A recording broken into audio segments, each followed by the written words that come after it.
Olha, o processo das diretas já, ele se deu da seguinte maneira.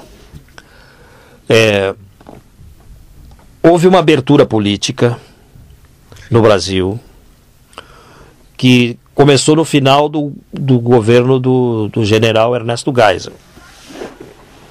O Geisel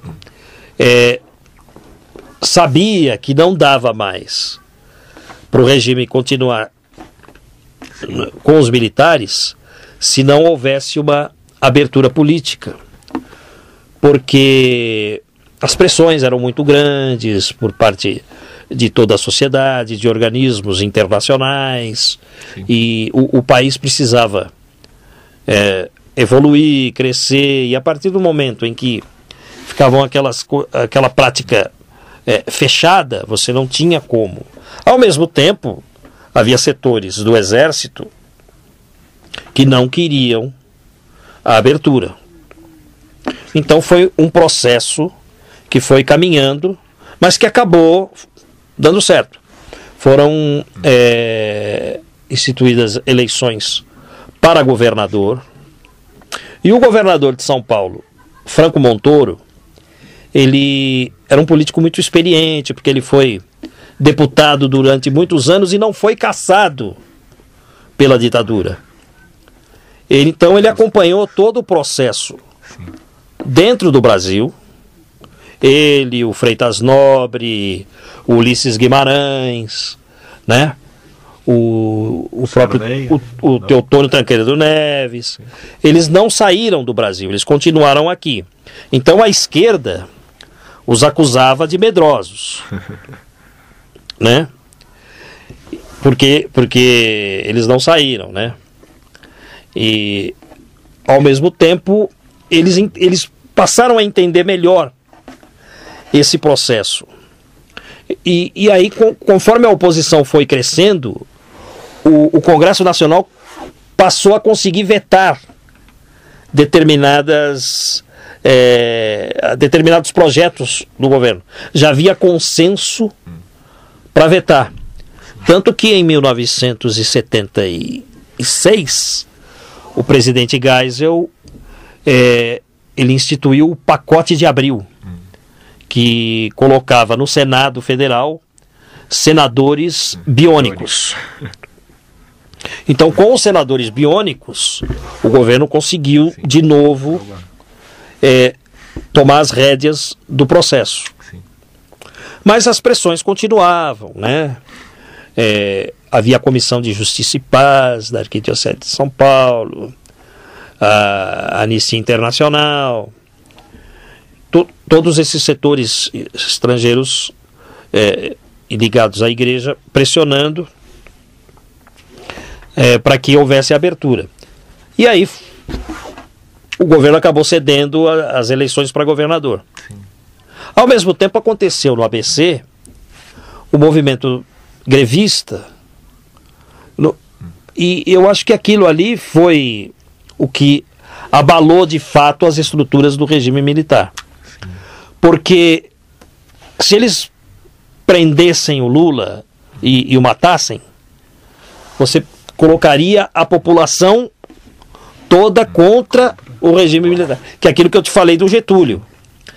Um setor da sociedade, as pessoas menos esclarecidas, se torna um Marte, né? Tudo bem, sabe? Para eles estava tudo bem, você trabalhando, você tendo seu emprego, você tomando a sua cachaçinha no fim de semana, escutando suas músicas, assistindo sua novela, tá bom. Tá tudo bem. Sim. Agora, para aqueles e para não ter esse contra, você está me entendendo? Sim. Aí então os militares tiveram que ceder às eleições, e foi o Franco Montoro que articulou esse movimento das diretas, mais do que o Ulisses Guimarães, que é chamado de senhor diretas. O Franco Montoro, ele articulou muito bem isso aí, porque ele sabia que se ele não levasse para o comício das diretas o Lula, uma parte da sociedade não ia estar participando. Sim. Se ele não chamasse o Brizola, que era governador do Rio, mas que não era do partido dele, Sim. também não ia funcionar o processo. E aí foi organizado o comício das diretas, porque Lula, você não é a favor da eleição direta? Sou. Sim. Brizola, você não é a favor dele? Todos eram. Poxa, então vamos fazer um comício. Sim. E depois, na hora da eleição, a gente vê como é que fica. Claro. Sim. Quem ganhar, ganhou. Entre nós aqui. O que a gente não pode deixar é que manutenção. E eu acho que foi nesse sentido. Então aí você juntou a militância do Partido dos Trabalhadores, que tinha sido fundado em 1980, um partido de militância, um partido de esquerda, mas de militância, existe essa militância até hoje. Você juntou a militância pequena, mas existente, do que é o PSDB de hoje, que era o PMDB. Uma dissidência. Né? E também o próprio grupo de parlamentares que já votava com a oposição antes do pacote de abril e que formou a Frente Liberal, que eram os políticos do antigo PDS, da antiga Arena, que votaram a favor das diretas já. Só que o governo ainda tinha as rédeas do poder. Sim. E aí, tanto porque os biônicos, eu acho que ainda havia os biônicos. E aí o Congresso vetou as eleições diretas. Naquele instante, mas foi preponderante para no futuro próximo. E aí, por ironia do destino, o presidente eleito pelo Congresso Nacional, um civil, Tancredo Neves, quer dizer, já que não vamos fazer as diretas, vamos concorrer com um civil na eleição indireta. Sim. O regime militar estava esfacelado pela abertura política. O presidente João Figueiredo, ele, apesar de ser um militar, ele já não controlava setores do exército. Se ele colocasse aquele pessoal, era um pessoal autoritário, não ia ter condição de governar o país. E ao mesmo tempo ele ficou 6 anos. Sim. E ele também já estava cansado. Sim.